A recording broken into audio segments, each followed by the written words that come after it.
Magsisimula na ang pagtatayo ng bagong footbridge sa Kamuning Station sa EDSA Busway. Papalitan nito ang tinaguriang Mount Kamuning na ilang ulit ng binatikos dahil matarik.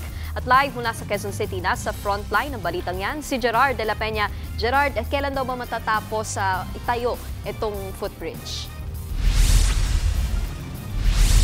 Nako, Nikki, alam mo, bilang na ang araw nitong notorious na pedestrian overpass na ito na nagkokonekta dito sa Nia Road at Scout Ball Romeo o mas sikat sa tawag na Mount Kamuning. Kasi kanina, nagpunta dito sa estasyon ng busway ang mga opisyal ng Department of Transportation at ang lokal na pamahalaan ng Quezon City para magbigay hudyat na simula na ng rehabilitasyon ng estasyon na ito at ang pagpapagawa ng mas commuter-friendly na pedestrian overpass. Bale, ang mangyari dito, Nikki, ay magkakaroon ng direct access mula sa kalsada papasok ng estasyon ng busway. Sa ngayon, kailangan pa kasing dumaan ng mga pasero sa estasyon ng MRT3 para makarating dito sa busway. Bukod sa paggawa ng direct access, ire-rehabilitate din itong mismong Kamuning Station ng EDSA Busway.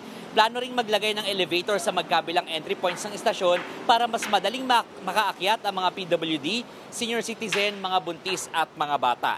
87 million pesos ang budget na inilaan para rito. Iginatuwa naman ito ng commuter groups gaya ng Move As One Coalition.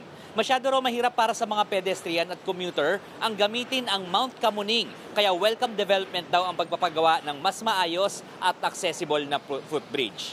Alam mo, Nikki, alam naman natin na naging tema na nga ng biroan itong Mount Kamuning. Kaya dun sa mga may gustong magpalitrato dito, may oras pa kayo dahil gigibain ito oras na matapos yung pagpapagawa nitong pedestrian overpass dito sa Kamuning Station ng EDSA Busway. Nikki. Gerard, kailan ulit matatapos? Nikki, target na matapos itong rehabilitation at ang pagpapagawa ng bagong footbridge sa Disyembre. Mabilis lang naman daw ito dahil prefabricated ang lahat ng materyales. Nikki. At yan ang Express Report ni Gerard de la Peña. Mga kapatid, Nikki de Guzman po. Para sa pasada ng mga rumaratsyadang balita, mag-follow at mag-subscribe na sa social media pages ng News 5.